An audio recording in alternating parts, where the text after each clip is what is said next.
ವಿಶೇಷಚೇತನರ ವಾರ್ತೆಗೆ ಸ್ವಾಗತ. ಸ್ನೇಹಿತರೆ, ರಾಜ್ಯಾದ್ಯಂತ ಕೇವಲ ಒಂದೇ ಒಂದು ಪ್ರಶ್ನೆ, ಅದು ಎಲ್ಲರ ಬಾಯಿಯಲ್ಲಿ ಬರ್ತಾ ಇದೆ. ಸಾಮಾಜಿಕ ಭದ್ರತಾ ಯೋಜನೆಯಡಿಯಲ್ಲಿ ಬರುವ ಪಿಂಚಣಿ ಮಾಹಿತಿ ಬಗ್ಗೆ. ಹೌದು ಸ್ನೇಹಿತರೆ, ಹಿರಿಯ ನಾಗರಿಕರು, ಅಂಗವಿಕಲರು, ವಿಧವಾ ವೇತನ ಪಡೆಯುವವರು, ಮನಸ್ವಿನಿ, ಸಂಧ್ಯಾ ಸುರಕ್ಷಾ ಎಲ್ಲ ಯೋಜನೆಗಳ ಪಿಂಚಣಿ ಇದುವರೆಗೂ ಬಂದಿಲ್ಲ. ಈ ಕುರಿತು ಒಂದು ಅಪ್ಡೇಟ್ ನಿಮಗೆ ನೀಡಬೇಕು. ಸಾಕಷ್ಟು ಜನ ಕಾಮೆಂಟ್ ಮಾಡಿ ಪಿಂಚಣಿ ಬಗ್ಗೆ ಮಾಹಿತಿ ಕೊಡಿ ಅಂತ ಕೇಳ್ತಾ ಇದ್ರಿ. ಹಾಗಾಗಿ ಈ ವಿಡಿಯೋವನ್ನು ಮಾಡ್ತಾ ಇದ್ದೀನಿ. ಆದರೆ ನಿಮಗೆ ನೆನಪಿರಲಿ, ಇದು ಅಧಿಕೃತ ಮಾಹಿತಿಯಲ್ಲ. ನಮ್ಮ ಒಂದು ಚಾನಲ್ ಮೂಲಕ ಸಂಪರ್ಕ ಮಾಡಿದಾಗ ಸಿಕ್ಕಿರ್ತಕ್ಕಂಥ ಒಂದು ಬೇರೆಯವರ ಅಂದರೆ ಥರ್ಡ್ ಪಾರ್ಟಿಯವರ ಮಾಹಿತಿಯನ್ನು ನಾನು ನಿಮಗೆ ಕೊಡ್ತಾ ಇದ್ದೀನಿ. ನೇರವಾಗಿ ಇಲಾಖಾ ನಿರ್ದೇಶನಾಲಯದಿಂದ ಯಾವುದೇ ಮಾಹಿತಿ ಇನ್ನೂವರೆಗೂ ಬಂದಿಲ್ಲ.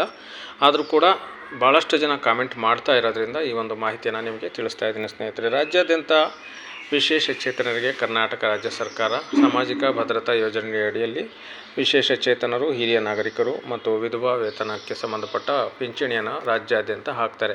ಕರ್ನಾಟಕದಲ್ಲಿ ಹಿರಿಯರು, ಅಂಗವಿಕಲರು ಮತ್ತು ಇತರ ಸಾಮಾಜಿಕ ಭದ್ರತಾ ಯೋಜನೆ ಫಲಾನುಭವಿಗಳಿಗೆ ಹಣ ಬಂದಿಲ್ಲ ಎಂಬ ಸಮಸ್ಯೆ ಇತ್ತೀಚೆಗೆ ಹಲವೆಡೆ ಕೇಳಿಬರುತ್ತಿದ್ದು, ಇದರ ಬಗ್ಗೆ ನಿಮಗೆ ಸ್ಪಷ್ಟವಾಗಿರ್ತಕ್ಕಂಥ ಮಾಹಿತಿಯನ್ನು ಕೊಡೋಕ್ಕೆ ಪ್ರಯತ್ನವನ್ನು ಮಾಡ್ತೀನಿ.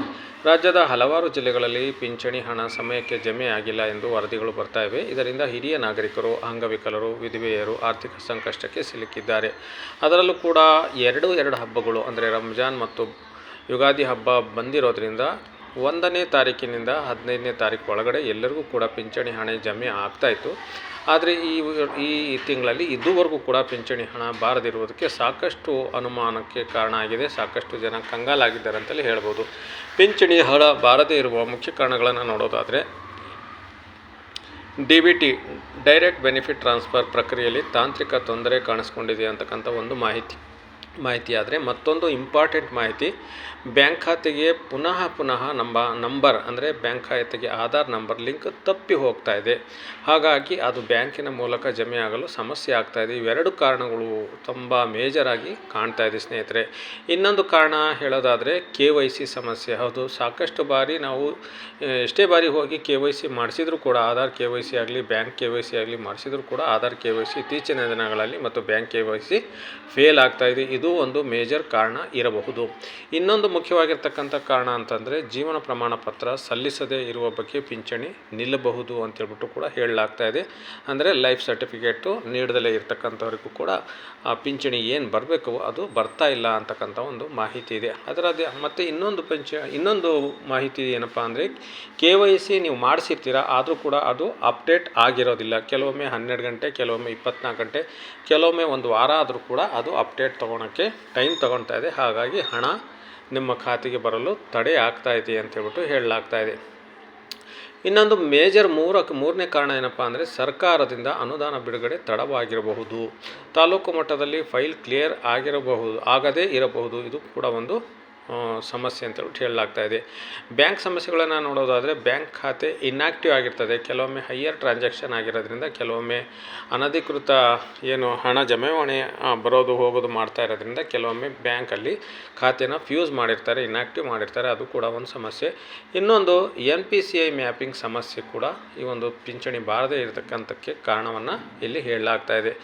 ಏನೇ ಆಗಲಿ, ಸಾಮಾಜಿಕ ಭದ್ರತಾ ಪಿಂಚಣಿ ಕೇಂದ್ರ ಮತ್ತು ರಾಜ್ಯ ಸರ್ಕಾರಗಳ ಸಂಯುಕ್ತ ಒಂದು ಯೋಜನೆ ಆಗಿದೆ. ಅಂದರೆ ಅದರಲ್ಲಿ ಕೇಂದ್ರ ಸರ್ಕಾರದ್ದು ಸ್ವಲ್ಪ ಪಾಲಿರ್ತದೆ, ರಾಜ್ಯ ಸರ್ಕಾರದ್ದು ಸ್ವಲ್ಪ ಪಾಲಿರ್ತದೆ. ಎರಡೂ ಸೇರಿ ಈ ಒಂದು ಸಾಮಾಜಿಕ ಭದ್ರತಾ ಯೋಜನೆ ಪಿಂಚಣಿಗಳನ್ನು ಸರ್ಕಾರ ಬಿಡುಗಡೆ ಮಾಡ್ತಾ ಇದೆ. ಹಣ ನೇರವಾಗಿ ಬ್ಯಾಂಕ್ ಖಾತೆಗೆ ಜಮೆ ಆಗ್ತದೆ. ಮಧ್ಯವರ್ತಿಗಳಿಗೆ ಯಾವುದೇ ಹಣ ಕೊಡುವ ಅಗತ್ಯ ಇದರಲ್ಲಿ ಇರುವುದಿಲ್ಲ. ನೀವೇನು ಮಾಡಬೇಕು ಅಂತ ನೋಡೋದಾದರೆ, ಈ ಸ್ಟೆಪ್ನ ನೀವು ಫಾಲೋ ಮಾಡಿದರೆ ಖಂಡಿತ ನಿಮಗೆ ಒಂದು ಪರಿಹಾರ ಸಿಗ್ಬೋದು. ಮೊದಲನೇದಾಗಿ ಬ್ಯಾಂಕ್ ಪಾಸ್ಬುಕ್ಕನ್ನು ಪರಿಶೀಲಿಸಿಕೊಳ್ಳಿ. ಅಂದರೆ ನಿಮ್ಮ ಬ್ಯಾಲೆನ್ಸನ್ನು ಚೆಕ್ ಮಾಡಿಕೊಳ್ಳಿ. ಗ್ರಾಮ ಪಂಚಾಯತ್ ಅಥವಾ ವಾರ್ಡ್ ಕಚೇರಿಯನ್ನು ಸಂಪರ್ಕಿಸಿ. ಅಂದರೆ ನಿಮ್ಮ ಗ್ರಾಮ ಪಂಚಾಯತ್ಗೆ ಹೋಗಿ ನೀವು ಸಂಪರ್ಕನ ಕೂಡ ಮಾಡ್ಬೋದು. ಮತ್ತು ಅಷ್ಟೇ ಅಲ್ಲದೆ ನಾಡ ಕಚೇರಿಯಲ್ಲಿ ಸ್ಟೇಟಸನ್ನು ಚೆಕ್ ಮಾಡಿಸ್ಬೋದು. ಆಧಾರ್ ಬ್ಯಾಂಕ್ ಲಿಂಕ್ ಸರಿ ಇದೆಯೋ ಇಲ್ಲವೋ ಅಂತೇಳಿ ಕೂಡ ನೀವು ನೋಡ್ಕೋಬೋದು. ಇನ್ನೊಂದು ಏನಪ್ಪ ಅಂದರೆ, ಕೆಲವರಿಗೆ ಲೈಫ್ ಸರ್ಟಿಫಿಕೇಟನ್ನು ಕೇಳಿರ್ತಾರೆ. ಅಂದರೆ SSY ಸಂಧ್ಯಾ ಸುರಕ್ಷಾ ಯೋಜನೆಯಲ್ಲಿ ಕೇಳಿರ್ತಾರೆ ಕೆಲವರಿಗೆ. ಆ ಲೈಫ್ ಸರ್ಟಿಫಿಕೇಟ್ ನೀವು ಕೊಟ್ಟಿಲ್ವೋ ಅನ್ನೋದನ್ನು ನೀವು ಕೂಡ ನೆನಪು ಮಾಡ್ಕೋಬೇಕಾಗತ್ತೆ. ಸರ್ಕಾರದ ಮಾಹಿತಿಯ ಪ್ರಕಾರ ಪಿಂಚಣಿ ಸ್ಥಿತಿ ಪರಿಶೀಲಿಸಲು ನೀವು ನಾಡ ಕಚೇರಿ ಅಥವಾ ಗ್ರಾಮ ಒನ್ ಕೇಂದ್ರಗಳಿಗೆ ಹೋಗ್ಬೋದು.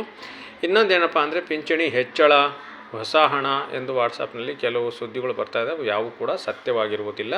ಯಾವುದೇ ಕಾರಣಕ್ಕೂ ಇನ್ನೂವರೆಗೂ ಪಿಂಚಣಿ ಹೆಚ್ಚಳ ಮಾಡಿಲ್ಲ. ಇದರಲ್ಲಿ ಇದು ನಿಮಗೆ ಗೊತ್ತಿರಲಿ. ಮತ್ತು ಯಾವುದೇ OTP ಅಥವಾ ಬ್ಯಾಂಕ್ ಮಾಹಿತಿ ಯಾರಿಗೂ ಕೂಡ ನೀವು ಕೊಡಬಾರ್ದು.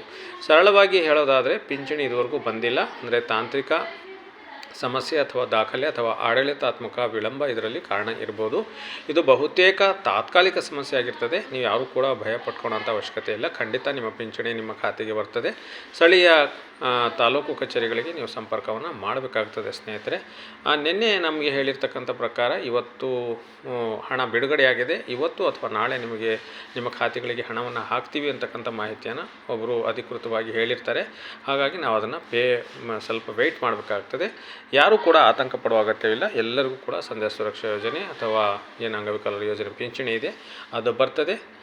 ಬಂದಾಗ ನಮಗೆ ದಯವಿಟ್ಟು ಕಾಮೆಂಟ್ ಬಾಕ್ಸಲ್ಲಿ ಯಾವ್ಯಾವ ತಾಲೂಕು ಜಿಲ್ಲೆಗಳಿಂದ ಪಿಂಚಣಿ ಎಷ್ಟು ಜಮೆಯಾಗಿದೆ ಅಂತ ಖಂಡಿತ ನೀವು ಕಾಮೆಂಟ್ ಬಾಕ್ಸಲ್ಲಿ ಹಾಕಿ ಈ ಸುದ್ದಿಯನ್ನು ನಾವು ಸರ್ಕಾರಕ್ಕೆ ಮುಟ್ಟಿಸಲು ಪ್ರಯತ್ನ ಮಾಡ್ತೀವಿ. ವಿಡಿಯೋ ಬಗ್ಗೆ ಲೈಕ್ ಕೊಡಿ.